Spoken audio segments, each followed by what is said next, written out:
सृष्टि का वर्णन सुन रहे थे, कैसे प्रारंभ हुई सृष्टि का वर्णन। ब्रह्मा जी भगवान के नाभि कुंड से उत्पन्न हुए और भगवान खूब आराधना की। उनको पता नहीं चला हम कहां से आए, क्या हुआ। बहुत भगवान का स्मरण किए, बहुत धन किए। समाधि होने पर भगवान की वाणी उनको सुनाई, ब्रह्मन को मेरी इच्छा से प्रकट हुए हो, तुम्हारे द्वारा मैं संसार की सृष्टि रखना चाहता हूँ, तुम इस कार्य को करो। महाराज कैसे करो, मेरे पास न ईट है, न मसाला है, न किसी प्रकार की कोई सामग्री है, मैं कैसे संसार को उत्पन्न करूँ। तुम्हारा को समझेंगे। बोले श्याम रामचंद्र भगवान की। वही जो सामग्री दी है उसकी का नाम है श्रीमद् भागवत। चतुर्लोकी श्रीमद् भागवत जो है मूल रूप से ब्रह्मा को जो ज्ञान बताया कैसे कैसे संसार है, इसका कैसे विस्तार हुआ है, यही श्रीमद् भागवत है। ब्रह्मा को समझाया भगवान ने, देखो आगे बात सेवा के नानी से सर्वदान चार भगवान में श्रीमद् भागवत का जो वर्णन किया गया, उसमें भगवान ने पहले अपने प्रभु को बताया। कहा तो तुम ये नहीं समझना कि हम अब कार्य कर रहे हैं तो हमारे बन गए। कार्य करने से तुम जो एक उपकरण मात्र हो, वस्तुतः इसके मूल आधार में मेरी ही शक्ति काम करेगी, मेरे ही संकल्प के अनुसार तुम्हारे हृदय में प्रेरणा होगी और तुम चल करके आगे इसकी रचना करोगे। हमारा जो है आपका दुख तो समझ में आ गया, लेकिन जो है आपके मुख से हम ये भी तो सुनना चाहते हैं कि आपकी कौन सी शक्ति संसार के संचालन करने में योगदान करती है। कहा मेरी माया। भाई माया क्या चीज है महाराज जी, माया समझने में तो कटता ही। कहा माया समझने में सर्व दिक्कत है। कहा माया का रूप समझना हो तो ये समझना चाहिए। एक बात है, देवर की नारद जी के मन में भी आया था कि मैं माया का रूप समझूं। भगवान के साथ साथ यात्रा कर रहे थे तो देवर की नारद जी ने पूछा, महाराज जी आप अपने माया की बात करते रहते हैं, माया क्या चीज है। कहा मेरे भाई मेरी शक्ति है, क्योंकि ज्यादा उठेड़ में मत पड़ो, झंझट में पड़ जाओ। कहा नहीं महाराज एक बार दिखाइए जरूर, जैसे सीताराम मुझे कि आपकी माया देखना था। कहा देखो, अच्छा देखने की इच्छा हो तो दिखा देंगे, लेकिन जो है कहीं झंझट में न पड़ जाओ, भाई परेशानी में पड़ जाओ, इसलिए सावधान रहना। ऐसे चर्चा हो ही रही थी कब तक का आगे बहुत सुंदर सरोवर दिखाई दिया। भगवान ने कहा नारद ये देखो मांगे क्या हमारा, ये तो बहुत सुंदर जलाशय है। कहा मेरा मन करता है जरा इसमें स्नान कर लो। कहा महाराज बड़ी अच्छी बात है, स्नान कीजिए। कहा तो ये हमारे ये वस्त्र वगैरह है, ये हमारे रंग से वस्त्र वगैरह। कहा और ये पीताम्बर वगैरह। कहा इसमें हमारे अम्बा को क्या कर दीजिए। तो भगवान ने कहा कि सब अभी एक पैकेट में स्नान करके आ जाए।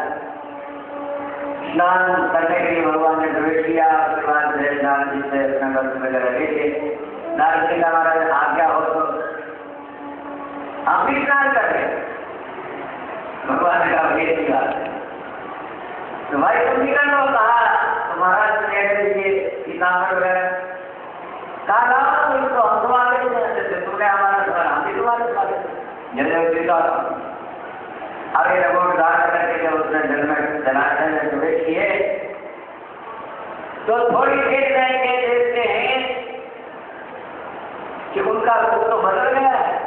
जो लंबी लंबी दाढ़ी थी पहले नाभि तक लटकी हुई जैसे सितारा गायब हो गई। और जो है जो दूसरे चिन्ह थे वो भी सब समाप्त हो गए और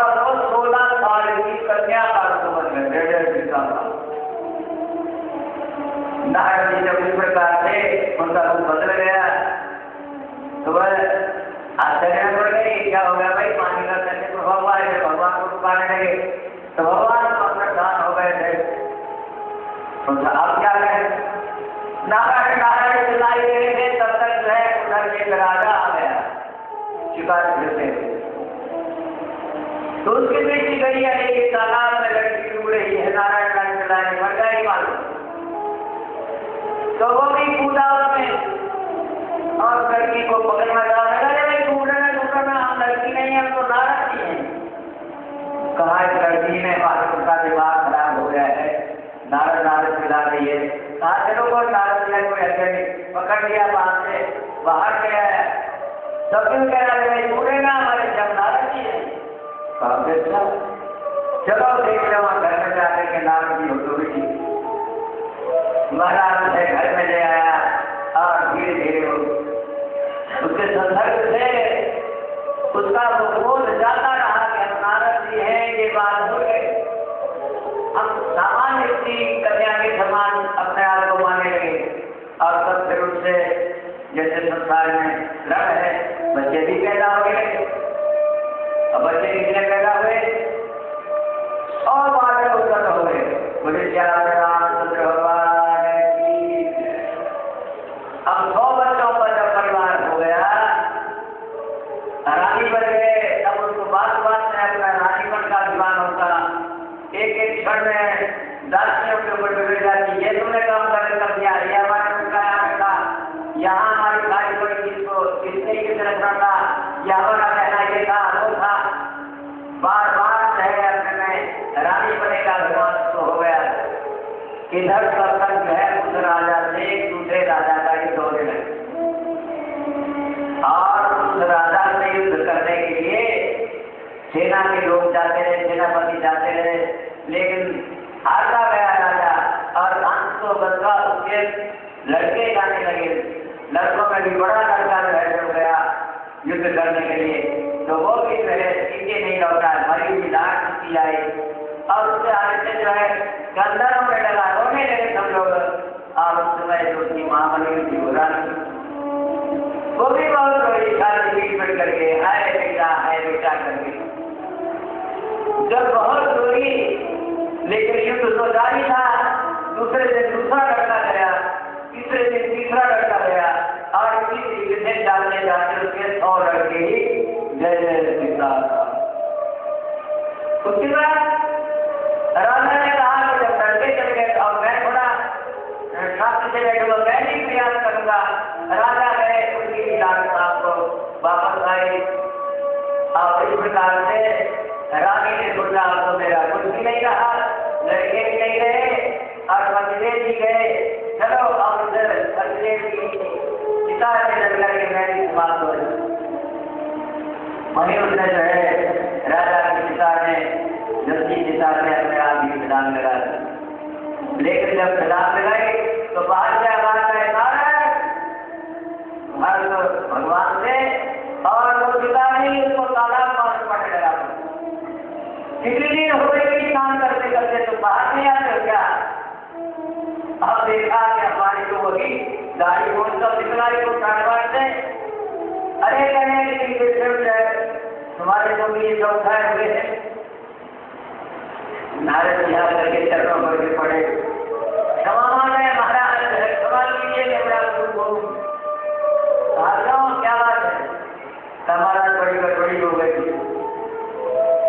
क्या गड़बड़ी हुई? कहा तुम्हें तो कहा था मैं आपकी माया देखना चाहता हूँ, तो यही तेरी माया है भैया, यही कुछ नहीं है हमारा।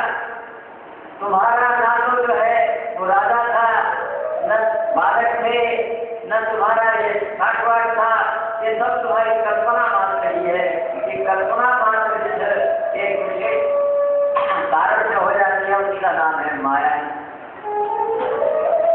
इस प्रकार से श्रीमद् भागवत का जो मूल रूप है उसी से ये सारा ग्रंथ भरा बना है और उसी का मनन करने से मनुष्य का चाहे कैसी भी स्थिति में बड़ा हुआ हो उसका उद्धार हो जाता है, उसका कल्याण हो जाता है। हम लोग भी थोड़े से समय में यही समझते हैं भगवान के जीवन को इसे स्वर्ग को इस तरह ख्याल में बैठे हुए भगवत चर्चा श्रीमद् भागवत के ही व्यास सही इस तरीके से हो रही है। निश्चित रूप से हमारे ऊपर भगवान का विशेष अनुग्रह है। इस मानव जीवन का बड़ा सुंदर लाभ उठाने का अवसर प्राप्त हुआ है। तो ये 7 दिन जो है इसी में लगाने हैं, कम से कम 7 दिन इधर उधर मन नहीं भटकाना है और इसी में लगे रहना है। अब आगे तो जो है दुर्गा चरित्र आएगा और आगे चल करके वैसे इसमें विषय की दृष्टि से देखा जाए तो बहुत लंबे चौड़े विषय हैं, कहाँ तक क्या क्या कहा जाएगा, लेकिन जो समय की सीमा है उसके अनुसार थोड़ा बहुत संकेत वर्ग किया जाएगा और उसी से लाभ उठाना है। बीज मात्र है और ये हृदय में कुछ थोड़ा सा जम जाएगा तो बाद में ये वृक्ष बन जाएगा और हमारा जीवन धन्य हो जाएगा। हम सुधार बोले श्याम रामचंद्र भगवान की श्री राम